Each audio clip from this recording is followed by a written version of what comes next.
Al-Quran memberikan isyarat kepada kita bahwa takbir yang kita kumandangkan itu bukan takbir yang hampa makna, tapi takbir yang digerakkan oleh hati yang paling dalam, jiwa yang paling suci. Jiwa suci inilah yang disebut dengan fitrah, kata Ibnu Abbas radhiyallahu taala anhuma. Itu yang sering kita katakan di momen ini, kita kembali kepada fitrah. Dan fitrah itulah yang menggerakkan lisan kita untuk berkata Allahu Akbar, Allahu Akbar, Allahu Akbar. Hadirin, inti fitrah itu letaknya di dalam jiwa. Jiwa ini dalam Al-Quran disebut dengan nafas. Dan di dalam kedalaman jiwa, nafas ini, sumber kehidupan kita itu, Allah tanamkan satu potensi paripurna kebaikan yang disebut dengan takwa.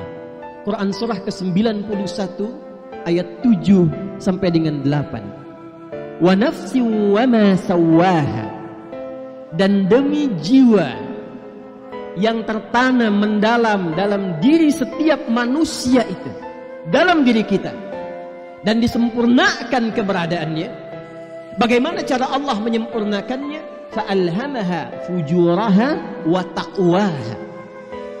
Maka ditanamkan dalam jiwa itu potensi fujur dan inti kehidupan yang menjadi penggerak seluruh bagian perilaku tubuh kita, yaitu takwa. Jadi takwa itu esensi hidup kita. Takwa itulah substansi kehidupan kita. Manusia sejati disebut manusia bila mampu mengoptimalkan inti takwanya, sehingga membimbing seluruh bagian elemen tubuhnya dari ujung kepala sampai ujung kaki untuk bersikap. Dan intinya ada di jiwa takwa. Dengan takwa itulah sejatinya kita berpikir. Dengan sinyal takwa itulah yang menggerakkan mata kita untuk memandang. Dengan takwa itulah sejatinya lisan kita mesti bertutur. Dengan takwa itu pula kaki kita mesti melangkah, tangan kita bergerak, demikian seluruh bagian tubuh kita. Dan ketika digambarkan insan takwa ini oleh Al-Quran, maka Masya Allah, tidak ditemukan kecuali pancaran-pancaran kemuliaan. Dimanapun dia berada, berkomunitas, menetap, setiap dia berekspresi, tidak pernah memancarkan kecuali kebaikan dan kemuliaan. Quran surah ke-49 ayat ke-13, demikian Allah menggambarkan bagaimana sejatinya seorang manusia bertakwa itu mesti bersikap dimanapun dia berada. Ya ayyuhan nasu. Ayat ini untuk kita. Dan tanyakan pada diri kita sejak duduk saat ini, apakah kemanusiaan kita itu yang ditampilkan, diciptakan oleh Allah untuk itu, sudah hadir sampai detik ini? Ya ayyuhan nasu, hei semua manusia tanpa kecuali. Jika disebutkan an-nas setidaknya 241 kali disebutkan dalam Al-Quran, maka ini menunjuk semua tanpa kecuali. Lelakikah, perempuankah, tua, besar, kecil, muda, status sosial yang beragamkah, menyebut diri dengan kayakah, cukupkah, apapun profesinya, kata Allah, ya ayyuhan nasu, sepanjang engkau masih manusia, maka berlaku ayat ini. Inna khalaqnakum min dzakarin wa untha. Sungguh demi keagunganku, kata Allah. Inna, bila disebutkan dalam Al-Quran, kata para ulama lughah, ta'zimun nafsi li ta'zimi sya'ni. Informasi yang agung yang akan disampaikan, yang saking penting dan agungnya, Allah sampai menghadirkan keagungan zatnya. Artinya kalau ada di antara hamba yang tidak mengagungkan informasi ini, diduga ia pun tidak mengagungkan keagungan Allah subhanahu wa ta'ala. Hei semua manusia, kata Allah, sungguh demi keagunganku, aku ciptakan kalian itu min dzakari wa untha. Ada yang lelaki, ada yang perempuan. Wa ja'alnakum syu'uban wa qabail. Dan aku tetapkan fitrah dalam berkehidupan, kalian akan punya sifat sosial yang membentuk komunitas. Kini kita memiliki RT-nya, ada kehidupan ber-RW-nya, ada sistem bersosial dengan kelurahannya, kecamatannya, kabupatennya, provinsinya, ada interaksi antar negara. Ini perwujudan dari sistem kehidupan yang memang Allah telah tetapkan. Ini fitrah berkehidupan. Kemanapun kita melangkah, kita akan temukan komunitas. Kemanapun kita merantau, kita akan temukan sistem kehidupan sosial. Tapi tahukah kita untuk tujuan apa sistem ini dibentuk? Kata Allah, lita'arafu, supaya kalian membangun harmoni, supaya akur, supaya rukun. Masya Allah, kalimat Quran diturunkan dalam sistem kehidupan kita di negeri yang kita cintai ini, supaya rukun. Muncul rukun tetangga disebut dengan RW, supaya rukun dari RT, rukun tetangga jadi RW, rukun warga. Lita'arafu, bukan untuk berselisih, bukan untuk berpelah-belah, bukan untuk saling mencela, bukan untuk saling memukul. Jadi insan yang sejati itu diciptakan sesungguhnya untuk harmoni. Jika ada di antara kita yang berkehidupan sampai detik ini pernah mencela, pernah berselisih, pernah saling terpecah belah, pernah mengecilkan orang lain, pernah berpikir yang tak pantas, bukan sekedar ada persoalan dalam keimanannya, tapi ada persoalan dalam kemanusiaannya. Inna akramakum indallahi atqakum. Dan kompetisi kita guna menjadi manusia yang paripurna itu, yang harmoni, yang baik, kata Allah, itu bisa dinilai dengan cara sebaik mana seorang hamba bisa meningkatkan takwanya. Jadi ternyata takwa yang bersemayam dalam kedalaman jiwa kita itu yang mendorong kita untuk berperilaku baik.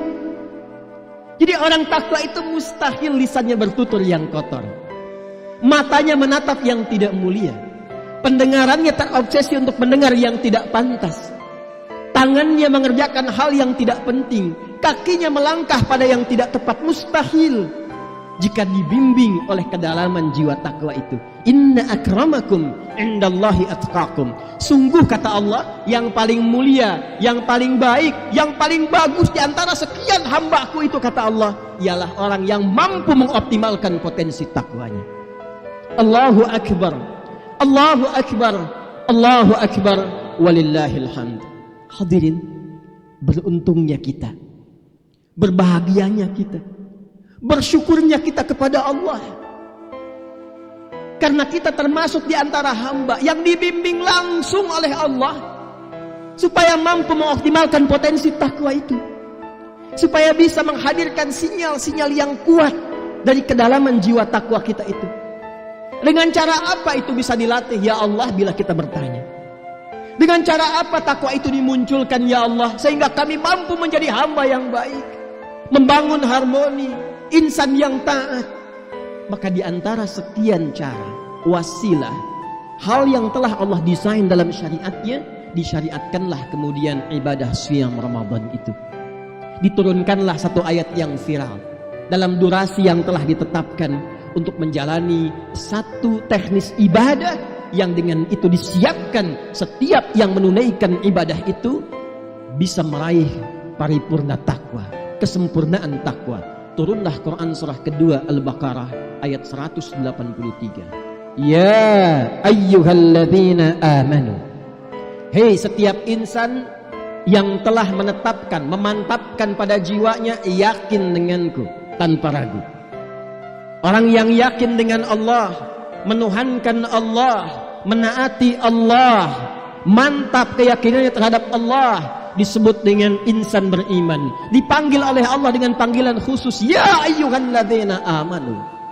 Dan jika ada setiap ayat dibuka dengan kata iman, maka kata para ulama tafsir, informasi yang terdapat di ayat itu sekaligus mempertaruhkan keimanan kita di hadapan Allah Subhanahu wa ta'ala. Rasakan hadirin ayat ini untuk kita. Pertanyaan terbesarnya, mafhum mukhalafahnya, apakah kita benar beriman sampai dengan detik ini? Jika benar, maka simak ayat ini dengan baik. Ya ayyuhalladzina amanu. Hai semua insan yang beriman, kata Allah, yang telah mengatakan yakin dengan Allah dan segala ketentuannya. Kutiba alaikumus siyam. Telah diwajibkan bagi kalian menunaikan ibadah siyam, puasa itu, di bulan Ramadan itu. Kama kutiba alal ladzina min qablikum. Dulu ini pun aku berikan pelatihannya kewajibannya pada generasi yang telah lampau. Dan fitrah Allah memang menginginkan semua manusia itu baik, Pak. Ibu sekalian, hadirin sekalian. Rahman Allah menginginkan semua manusia itu baik. Karena itu bukan hanya kita, generasi sebelum kita pun diinginkan oleh Allah menjadi bertakwa. Fir'aun itu, Fir'aunnya, seburuk-buruknya, tetap diberikan kesempatan oleh Allah sampai titik batas terakhir dalam hidupnya agar ia mau menjadi orang baik. Dikirimkan dua orang nabi, Musa dan Harun.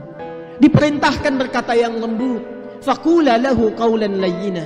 Katakanlah dengan penuh kelembutan, arahkan dengan lembut, arahkan dengan baik Fir'aun itu. Boleh jadi dengan kelembutan itu la'allahu yatadzakkaru aw yakhsha, dia sadar bahwa ada yang keliru dalam tindakannya, sehingga dengan kesadaran itu dia kembali kepada ketentuan Allah yang benar. Allah sayang dengan kita. Kama kutiba 'alal ladzina min qablikum. Perhatikan ujung ayatnya, la'allakum tattaqun. Ternyata madrasah Ramadan itu desain terbesarnya adalah la'allakum tattaqun. Mendidik kita untuk mengoptimalkan kembali jiwa takwa ini. Secara singkatnya merubah kita menjadi lebih baik. Secara singkatnya mentransformasikan kepribadian kita lebih mulia. Karena semua desain dalam Ramadan itu, seluruh ibadah yang ditunaikan mengantarkan kita kepada keparipurnaan takwa yang berwujud karakteristik mulia.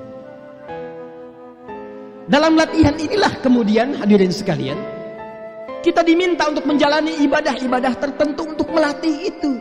Ini yang dimaksudkan Al-Baqarah ayat kedua sampai dengan ayat yang kelima. Di Al-Baqarah 185 Allah mengatakan walitukabbirullaha ala ma hadakum. Al-Baqarah ayat kedua dibuka dengan turunan kata hadan yaitu huda. Di Al-Baqarah 183 ditutup dengan la'allakum tattaqun. Penutup Al-Baqarah ayat kedua digambarkan pemeluk tattaqun itu dengan nama muttaqin. Lalu dirinci latihannya ayat 3 sampai 4 dan ditutup kebahagiaannya di ayat kelima. Dzalikal kitabu la raiba fi hudal lil muttaqin. Isi Al-Qur'an itu bagi insan beriman jangan pernah diragukan. Dan dia akan menjadi hudan, pedoman berkehidupan, petunjuk untuk siapa? Untuk orang takwa. Siapa orang takwa ini? Perhatikan ayat 3-nya. Alladzina yu'minuna bil ghaibi wa yuqimunas shalah.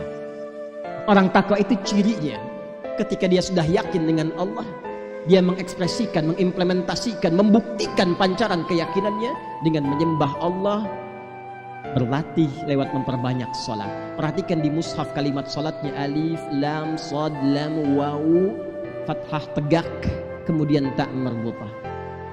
Ada lagi yang jenisnya alif, lam, shad, lam, alif, ta marbutah. Ada yang alif, lam, shad, lam, waw, alif tegak tak maftuhah. Secara singkat jika disebutkan seperti Al-Baqarah ayat 3, alif lam shad lam waw, fathah tegak di atas waw tak marbutah, itu artinya salatnya bukan hanya fardu, meningkat dengan sunnahnya, ditambah latihan lagi dengan tambahan salat-salat nafilah. Bukankah saat Ramadan kita meningkatkan salat? Bukan hanya yang fardu, malam kita bangun tarawih, duha seakan tidak tinggal, salat mutlak kita kerjakan, bahkan tahajud pun kita kejar lagi setidaknya di 10 malam terakhir itu. Bukankah latihan itu telah kita tempuh? Alladzina yuqimunas shalah. Apa kaitan dengan peningkatan takwa dalam salat? Salat dibuka ibadah pertamanya dengan takwa, dan tujuan salat Al-Ankabut ayat ke-45. Utslu ma uhya ilaika minal kitab. Al-Baqarah ayat 2, dzalikal kitab. Al-Ankabut ayat 45, utslu ma uhya ilaika minal kitab wa aqimis shalah innas salata tanha 'anil fahsya wal munkar. Jika hamba benar salatnya kata Allah, maka salat itu akan menampilkan sinyal pertama takwa yang membimbing pelaku salat itu mencegah dua sumber keburukan. Jadi kalau ada insan yang tidak baik, sumbernya cuma dua. Kalau bukan fahsya, keburukan yang muncul dari syahwat, pornografi, porno aksi, LGBT, kata-kata jorok yang kotor, senang mengamati gambar-gambar yang tak pantas, mengenakan busana-busana yang tidak elok, itu fahsya namanya. Orang sholat tidak mengerjakan itu. Orang sholat tercegah dari perbuatan itu. Wal munkar, keburukan yang bersumber dari nafsu perut dan akal. Dusta itu mungkar, karena itu diingkari oleh hati kita.